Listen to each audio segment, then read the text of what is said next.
So I'm Brian Drolet. I'm one of the plastic surgeons here. Is it okay if we film it? Yes, that's okay. I'll just not look at the camera so I'm not too embarrassed.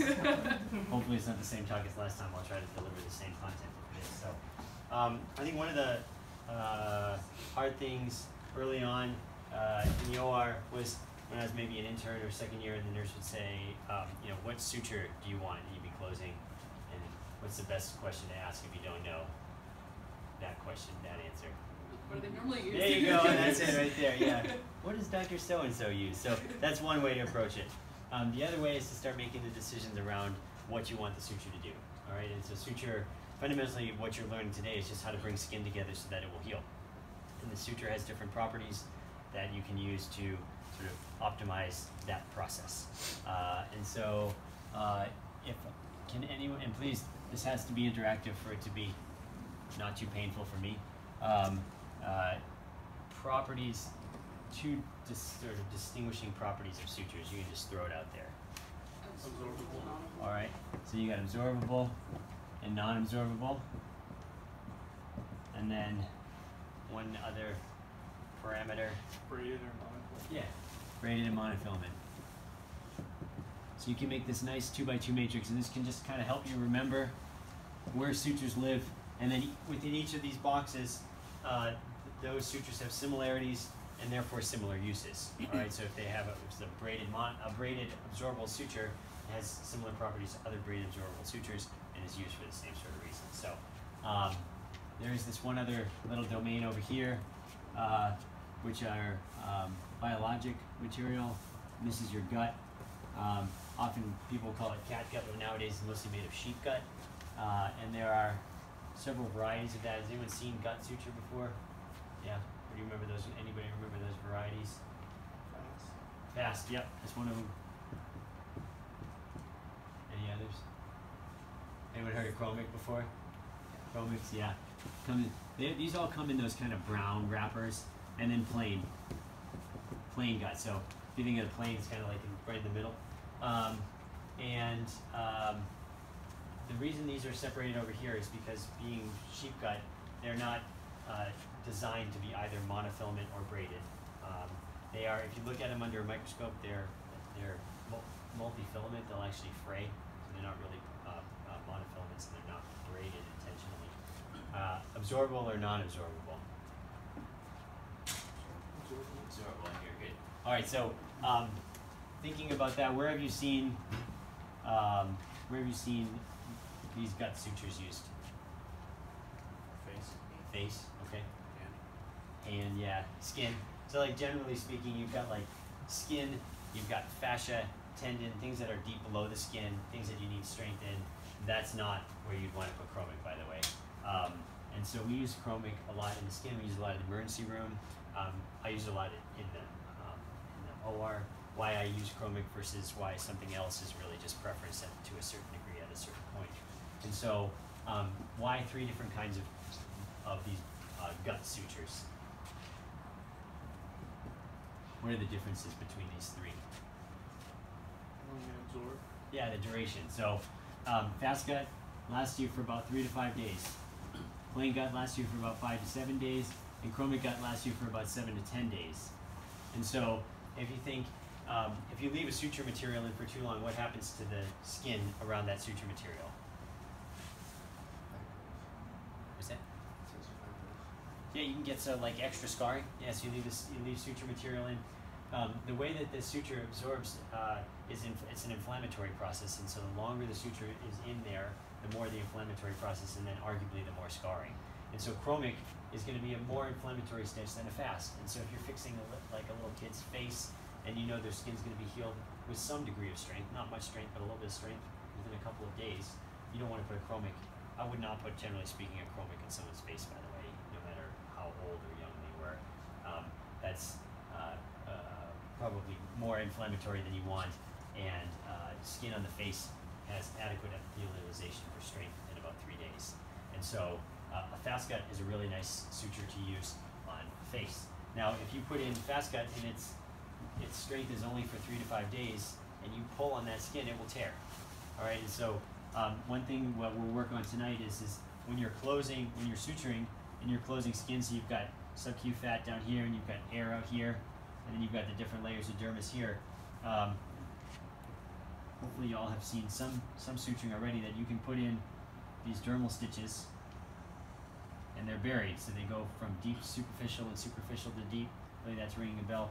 And so what that does is that brings together the strength layer of the skin, the dermis. You can actually pick the arm or the leg right off the table. If you have a good dermal bite, put that in. It should be strong enough you can pick up an extremity with it. And then what that does is that's going to hold tension off of the skin while it heals, so this upper layer of the dermis. And then you can put in, say, a fast cut there, and that just brings together a nice, very nicely touching layers of edges of the epidermis there. And so we'll get to what kind of stitch you might put down in here. But let's say you have some kind of beat up, ugly looking arms cut from trauma. That's perfect for a chromic suture.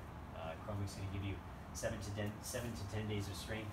The numbers that I'll show you here is just how long the suture is strong for. So it's only going to have meaningful strength for about a week.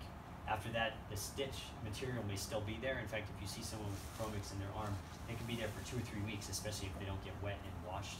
And so that material, that leave though there, you get those little stitch marks, little like Frankenstein kind of looking stuff. And so gut, really good for skin. The general surgery stuff, it's starting to pass down my memory, but I recall some gut being used, maybe as, yeah, bowel, okay, yeah. All right, so how about some braided absorbable suture? Anybody remember any braided absorbables? Vicryl, yeah. It's okay, you can't be a gunner in here. You're just making me less uncomfortable. All right, so where have you seen Vicryl used? Fascia. Fascia? Yes, you could use it in some fascia. The most common thing that I think of, you can definitely use it in fascia. It doesn't have a super long strength, and so when I think of, especially like a fascial closer on an abdomen, you want that to be strong, maybe even permanent. Is the deep dermal stitches. So if you come on plastic surgery or any surgery, they'll do deep dermals, and they usually use Vicryls. Vicryls give you, just for ease of memory, they give you 2 to 3 weeks of strength, and they last for 2 to 3 months. So the material itself, if you cut someone open a month later, the stitch material will still be there. It'll just be starting to dissolve, but it only has meaningful strength for about 2 to 3 weeks. How about a monofilament absorbable? Yeah, so the krill part. And we're so, Ethicon has us so indoctrinated that we use their brand names when we name these sutures, just so you know. So if you go to a Covidian hospital next year or the year after, they'll be totally different names. So good luck learning them. Actually, if you say Vicryl, even in a Covidian hospital, they'll bring you the Vicryl equivalent. But these are all brand names, by the way. So monokrill. This is a blocks where there are some other suture materials that live. So you might also have seen PDS. PDS is a 6-week strength, 6-month material. So if you put in a suture down here with a PDS, you do a buried dermal stitch there, and that knot's kind of big. Patients gonna do on their face or something, and really thin skin, they're gonna be feeling that stitch for the next 6 months, and they're not gonna like you very much. So that'll get to some suture properties. And monokrill is 2 to 3 weeks also. There's obviously a lot of nuance here, but just for the sake of memory, Vicryl and monokrill live about the same amount of time. So then that leads to the question, why would you choose a monofilament over a braided or vice versa? And the reason I get to all this is because the only way I could remember this is if you remember why things are the way they are. If you just memorize stuff, it doesn't really stick around so much. So, Risk of infection. yeah, so that's definitely what people talk a lot about. So if you look at a braided stitch, it's all wound together, and so it's got more surface area. And so as it passes through tissue, presumably it will pick up little bacteria, and they live in there, and there's higher risk of infection. As far as I know, that's theoretical. I've not seen that studied, but we still treat that as a sort of guiding principle. Vicryl, if you look at it also, you all seen a cheese wire, like you take it and cut through cheese. So Vicryl will tear through tissue more so than a monofilament. Monofilament, monokrill looks more like a fishing line. And so when it passes through, this is more inflammatory in a sense, so that you don't want to pull your Vicryls through in the same way that you can do that with monokrill. So that's a a benefit of monofilament is that it slides more easily through tissue. One of the downsides is with regards to knots. So, which one requires more knots? Sort of a trick question, the monofilament. In reality, if you tie 4 square knots, that's all you need ever. All right, so 4 good square knots, you're good. They just have to be good and they have to be square. And guess what's faster? Tying bad knots quickly or good knots slowly? Bad knots quickly is faster. So that's why we do 4, 5, 6 knots. Tie them down and just move on, okay? That's on video, but yes. It is true. When you see us, most of our knots are not square. We're just tying them down, and then we lock our first or our last one, and that's just faster than trying to remember which way did I tie this. And there's probably 99 other surgeons out of 100 out there who are just like rolling over their graves on this. Just telling you some practical things. All right, now down to non-absorbables. Braided non-absorbable. It's not terribly frequently used. So, yeah.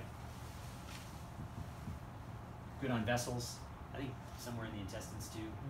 Seems weird though that you use chromic and silk. I never asked why you'd use both, because they're basically, we had to think of 2 stitches that are exactly the opposite. In my mind, chromic and silk couldn't be more opposite. Anyways, Ethibond if you go into orthopedics. I don't know, do you all use this in general surgery ever for fascia or for? I'm not for fascia. Just here and there. I guess we do on both of them. Yeah. Even with the big X-lax. They make braided nylons, which is called a Neurolon. When you get into the subtleties of suture, I think these are great questions to ask, like, why did you choose that suture? You know, not like in a pimping sense, but as you, hopefully, you're all 3rd years at least, as I recognize, right? Yeah. So, our questions not to ask our pimping questions to the attendings, right? Yeah. And then a monofilament, non-absorbable. Nylon, yeah.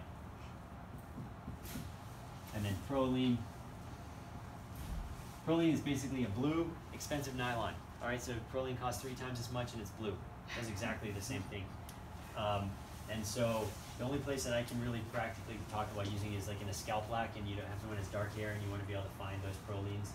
If you put black stitch into someone with black hair, good luck finding it in clinic. That is a nightmare. So Proline's good for that. Frequently I recall using it for the midline and abdomen, but truthfully, there are a lot of preferences involved there. And so, anybody have any other specific sutures that they've heard about or questions about suture choice? So when you see it used, just think where it was used.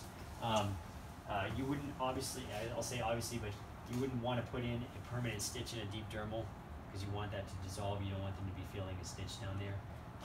What all of this gets to is the idea that if you look at how skin heals, it takes about 6 weeks for skin to reach. So if that's a 80%, after you make an incision, skin will heal to about 80% of its original worth. And suture material over time looks like this. And so various sutures last longer than others. And so if you use a suture that goes from 100% strength to 0% strength in 3 days, and the skin strength is only 5%, that's not strong enough to actually hold that skin together. And so enemies of scarring are tension, then some other things like infection, but primarily we're thinking tension. Tension causes scar stretching. And so we, especially as plastic surgeons, think a lot about scarring. And so you will frequently see when I put in stitches trying to get the skin edges everted. So you bring them up because over time a raised up skin edge will flatten out and turn into a nice thin scar. If you had to pick an ideal suture for this deep layer to hold it together, I would put in a PDS. I would use a PDS with as few knots as possible because again it can sit there and it can feel it. How often do I actually do this? Not that often.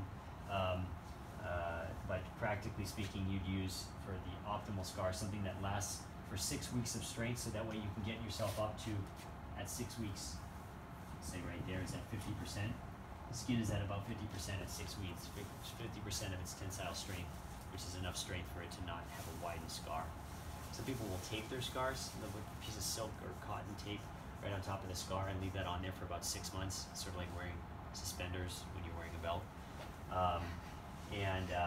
People have all kinds of tricks. So put in a subcuticular stitch and then put skin glue over the top of that, put dermabonds on top of their skin glue. You'll see all kinds of stuff. And so what I would tell you is as you start getting into the tending says, go ahead, do whatever you want. It's as long as you think that they're okay with that and you're actually going to get to see the follow-up, start to try different things. So when I started in practice, I started using a lot of monocryl in my carpal tunnels in the skin, like right through the full thickness skin, because I wanted a stitch that was going to last for 2 weeks because this glabrous skin of the palm can take a little bit longer than 10 days to heal sometimes. The problem that I found after about 6 months was that patients still had suture material that was sitting underneath their skin. Not a lot of them, but maybe half of them had some annoyance from the skin stitch, and they could still feel it underneath that 2 months later. And so 2 months after carpal tunnel, you kind of want them to be gone and on with their life, not feeling little stitches underneath there. Couple more things. So suture sizes. Does anyone have any idea how that works? Who's confused about suture size? I was. No. Still sometimes, right? Yeah. This is like, so how do you choose between a 5-0, a 4-0, a 3-0, a 2-0, a 1, a 2? And you'll see some actual numbers of 5, you know. So like when they're fixing an ACL, you know, a big shoulder, they'll put in like a number 4. All right, so suture used to be named 1, 2, 3, 4, 5, and as the numbers got bigger, the suture got bigger. And then they went to 0, then it went to 000, and then 000, and so they started calling it 3-0, 4-0, 5-0, 10-0. And so 10-0 is just 10 O's, and it was just a lot longer to write 10 zeros in a row. So a 10-0 is smaller than a 9-0 is smaller than an 8-0. And generally speaking, if you just had to guess, 4-0 is a good guess. All right? Put enough 4-0s, it'll probably do what you want. In a deep dermal layer without a ton of tension, let's say you haven't done an excision and there's not missing tissue, a 4-0 vicryl and then a 4-0 monocryl, that'll get the job done. 4-0 vicryl, 4-0 nylon in the skin, that'll get the job done. The finer the suture, the smaller the trauma from that suture. And one of the really interesting things, which doesn't apply to every suture material now, but generally speaking, a 4-0 monocryl is going to be the same tensile strength as a 4-0 nylon as a 4-0 chromic. That number is not the size of the suture. It's proportional to the size of the suture, but it's actually the tensile strength of the suture. And so if you use a 4-0 monocryl and it breaks, and you open a 4-0 vicryl, well, you guys can finish the sentence there. All right. And so that's how you start to pick your strengths. So let's say you do an excision and you can't get the skin closed, well, go down to a 2-0. As you think about it though, the bigger the suture material, when you make a knot, let's say you make 4 knots in your suture material and you leave it buried underneath the skin, well, that's a pretty big knot of suture material. And especially, I want you to, if you can get your hands on some 2-0 nylon sometime or a proline, tie 4 or 5 knots and see how big that little stack of knots is. Like in a fascial closure in the abdomen, you can feel that right underneath the skin. And so those are things to be thoughtful about. And so in a really precise closure on a cosmetic thing on the face, you might use a 5-0 or even a 6-0, like the ophthalmologist will use 6-0 nylons. I think some of them even use 7-0 sometimes in the skin, which to me seems a little crazy because 7-0 is like, you breathe on it and it breaks. And so whether there truly is a difference, and I would argue this with anybody to their last breath, the difference between a 6-0 and a 7-0 in the skin in terms of scarring, to me that's a waste of time, right? Because I can barely see a 7-0 with my boobs on. And so there's some things that you'll see people do that is really just taking something to the absolute extreme, which, that's kind of like when someone says you shouldn't use chromic in an arm scar because it makes the scar worse. Well, until I see the paper that says a 4-0 chromic and a 4-0 nylon has a significantly different scar, I'm not really ready to accept that. But would I use a 3-0 on someone's face, a 3-0 chromic, for example, on someone's face? I think that's probably stretching the boundaries of what you can probably, and that's my opinion, there are probably people who do that all the time. And then last but not least is your needle choice. So as if you weren't already overwhelmed by how to pick your suture material, then it's going to be like, well, what needle do you want it on? All right. And so there are even more needles than there are sutures. FS, PS, UR, CT. I mean, I can't even name just any letter combination. And so find some needle that you like and then say, I like a PS2, for example. Something like a PS2 is great. And the reason for that is that the number, there's a letter, so PS is plastic surgeon, CT is cardiothoracic, UR is urology. They're designed for a specific purpose fundamentally to that specialty. Sutures really come in just two varieties, which is a tapered needle, which hopefully we have some sutures here that have some different needles. So this actually, we have some blunt sutures here, so that'll have to be, I might have to go get you guys some other sutures. But like, if you look on the suture pack here, a tapered needle has a round point in it. If you look at it, it's like the tip of a pencil. When you sharpen a pencil, it's a tapered needle. It goes from skinniest point to it's like a round cone pyramid. Whereas a cutting needle is actually like a needle, and it's shaped like, that's actually a reverse cutting. So the original version of a cutting needle actually has a blade that's right here. And it's so sharp you can actually cut stitch material with it, you can actually cut skin, so be really careful with the cutting needle as you're passing it through the tissue. It will actually cut right through. And so many cutting needles have now switched over to be reverse cutting needles, which have that triangle point facing down. If I just had to ask for one needle, if they said what kind of needle, I would just say, can I have a reverse cutting needle, you know, about 10 millimeters long, about like the length of your thumb, all right? And that, again, this is, I'm thinking for skin. So most of the stuff you're gonna close for the next year and a half is gonna be skin. And so if you're closing fascia in the belly, you do not want a cutting needle that's about the size of your thumb. You want a monster like a CT1, something big that's gonna get through big bites. So the bigger the amount of skin that you have to pass through and the longer the pass, the bigger the needle that you want. Yeah? What's your number mean? The number, so as I recall, the bigger the number, the smaller the needle. So like a PS4 is smaller than a PS2 is smaller than a PS1. And so PS2, and it might just be that I do plastic surgery, but PS2 seems to be on so many of the sutures that I use, whether it's a nylon, whether it's a chromic, and the reason that these tapered needles are the way that they are is like if you're passing through fascia, you don't want to cut that fascia, you just want to pass through it and then have the hole close behind it. Passing through the liver, you want to have a hole close behind you. And so, generally speaking, in the skin, your cutting needles are going to be a better choice because the taper ones, if you're doing a lot of skin stitches and like halfway through you notice you're having a really hard time passing the needle through the skin, you've probably been using a taper needle and it's probably been getting duller and duller and duller as you go through it over time. And so, at that point, there's no reason to struggle. Suture costs way less than 1 minute in the OR, which is about $35 to $60 a minute. And a nylon stitch costs $2. The Proline costs $6. All right, so even an 8/0 nylon, which is inexpensive, even a fiber wire, hold me in the back there so you can't break it. That's like $60. That's 1 minute in the OR. All right, so get the right suture and just move on. All right, I just rambled for a period of time. Questions? I wanted to add a few things for your notes. So as you get mostly third years, right? Yeah, all third years. Know what your instruments do. So your needle drivers for the needle picks up the needle. The adson is for tissue. So generally speaking, the adson will stabilize tissue so that you can pass the needle through.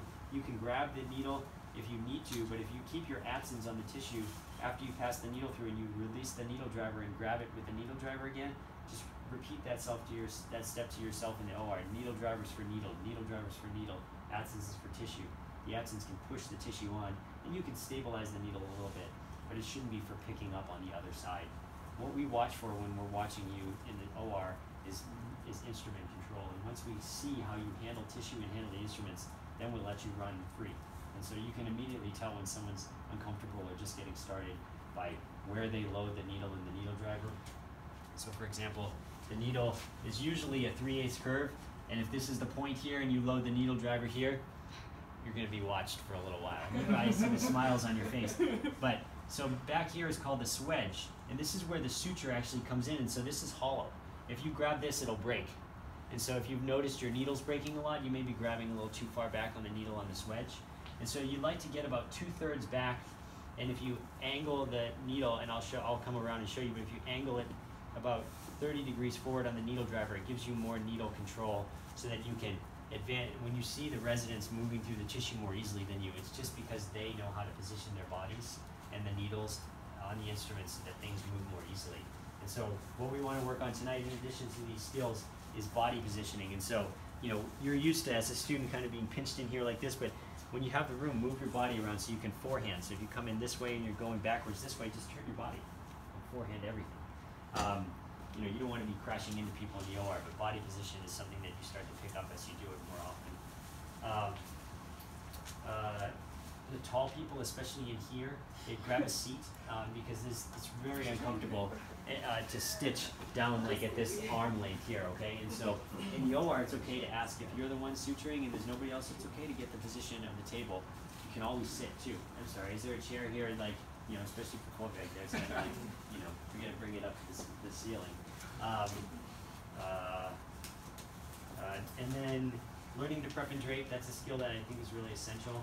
And so when you can prep and drape a patient and they're ready to go in the OR for your sub-Is, for your way rotations, that kind of stuff, the team feels like you are ready to go and they're going to let you do more. And so asking how they prep and drape and all that stuff, I think, is a really valuable skill.